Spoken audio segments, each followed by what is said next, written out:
Some people don't have friends. And that already makes people uncomfortable, because society is trained to believe that silence means weakness, that being alone means something is wrong. But what if it doesn't? They don't disappear.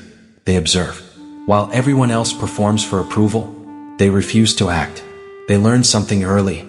Noise is not connection, and company is not understanding. This is not a story about loneliness. This is the psychology of people who would rather be real than be accepted.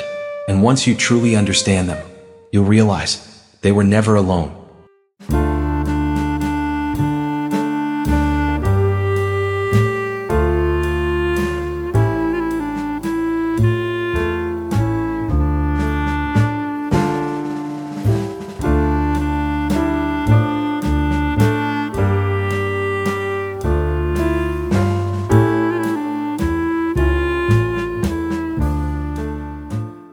It doesn't start with loneliness. It starts with awareness. Most people learn how to belong by copying others, laughing at the right moments, saying the expected words, playing the role.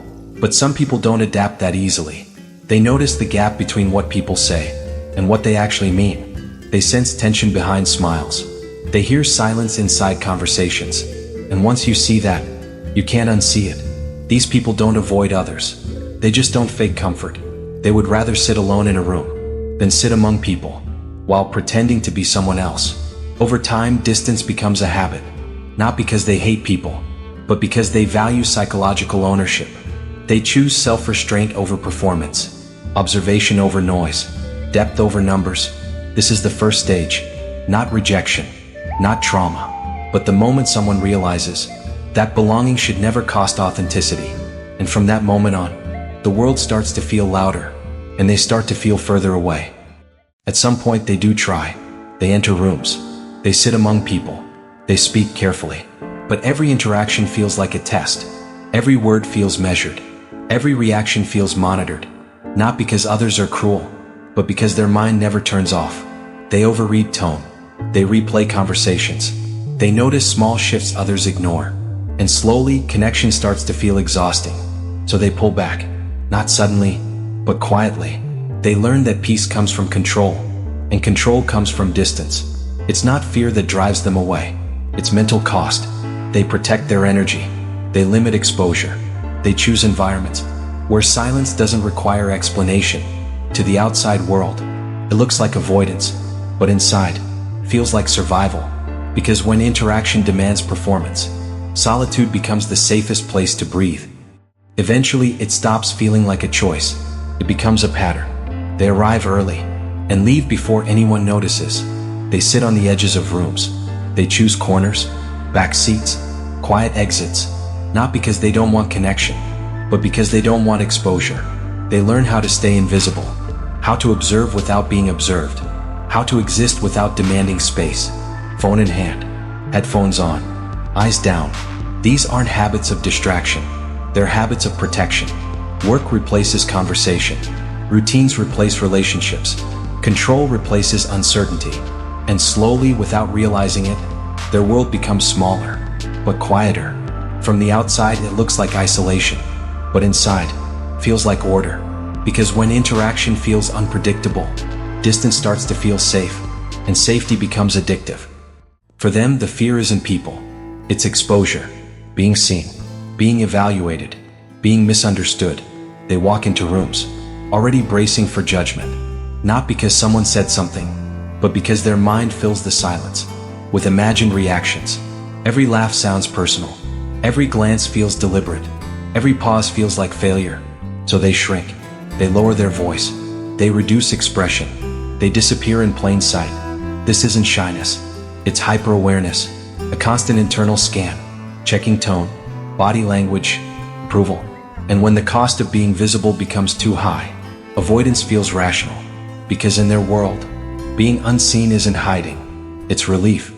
For many of them, loneliness didn't begin in adulthood. It began quietly, when no one was watching.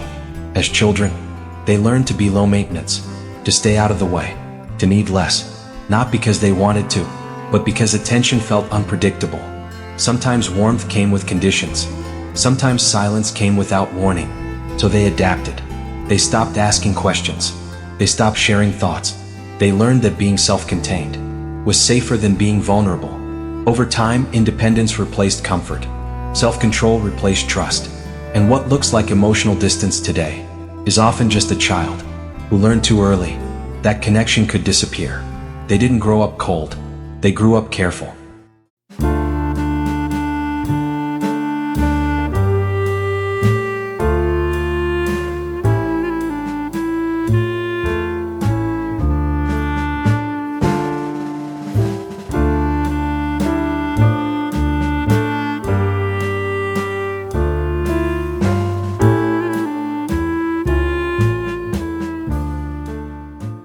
They live in the most connected era in history. Messages never stop. Notifications never sleep. And yet, they've never felt more alone. Because digital connection doesn't require presence. It doesn't demand depth. It doesn't risk rejection. So they learn to exist behind screens. They reply late. They keep conversations shallow. They watch lives instead of joining them. Online, they can control distance. Offline, there are no filters. The internet becomes a safe place. Not because it connects, but because it protects. It allows visibility without vulnerability, interaction without exposure, belonging without commitment. But slowly something changes. Real conversations start to feel heavy. Eye contact feels intense. Silence feels louder. And without realizing it, the world becomes a feed, and life becomes something they scroll past instead of step into. There's a question most people avoid. Are people with no friends actually weaker? Or are they simply built differently? They spend more time alone with their thoughts, more time reflecting, more time questioning. While others borrow identity from groups, they are forced to build one alone. They develop emotional independence, not because it's easy, but because it's necessary. They don't chase validation. They don't outsource self-worth. They learn how to stand without witnesses. But strength has a cost. Isolation sharpens awareness, yet dulls trust. It builds resilience, but weakens comfort. They aren't superior. They're just unprotected. And in a world obsessed with belonging, that kind of independence can look like loneliness, even when it's not. At first, solitude feels like relief. No expectations, no misunderstandings, no emotional risk, just quiet. But over time, that quiet starts to shape behavior.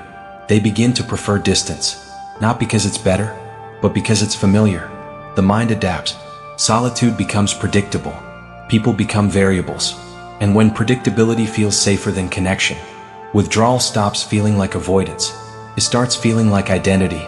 They cancel plans, not out of fear, but habit. They convince themselves they don't need anyone. But here's the danger. What protects you from pain can also protect you from growth. Because comfort zones don't feel like cages until you forget what connection used to feel like. For some, the question isn't why they are alone. It's whether they can ever belong. Years of distance build walls, invisible but unyielding, layers of self-protection, layered over vulnerability. They watch others form bonds, participate in rituals of friendship, and sometimes they long for it too. But longing alone isn't enough. Trust must be rebuilt, boundaries must be tested, and every step forward feels like stepping onto thin ice. They are cautious, hyper-aware, always measuring, always calculating, and yet it is possible. A shared silence, a single gesture of authenticity, a conversation without performance. That's all it takes, one human moment, to crack the walls, even slightly. Because reconnection isn't about needing people, it's about choosing them. They've walked alone for years, through rooms full of people, through moments of laughter that didn't include them. Some call it loneliness, some call it choice. They call it life. Because solitude is not always empty. It can be deliberate, measured, rich in reflection. They learn that happiness isn't found in numbers. It isn't found in approval. It's found in self-possession. And yet, they are not immune to change. Not every wall is permanent. Not every distance is irreversible. The choice is theirs, to remain unseen, or to carefully let someone in. Acceptance doesn't mean resignation. It means understanding. Understanding who you are, what you value, and what you are willing to risk. And in that quiet balance, they are finally free. Not lonely, not broken, just fully themselves. Some people walk through life without anyone noticing, not because they are invisible, but because they choose to be. They observe, they reflect, they carry their own world inside, and in that quiet, they discover a truth most never see. Freedom doesn't come from approval, or friendship, or being understood. It comes from knowing yourself, from holding your own mind, without permission, from living authentically, even when no one watches. So the next time you see someone alone, don't assume loneliness. Look closer, and you might just see someone who is stronger than most, someone quietly rebelling, someone fully alive in their own solitude.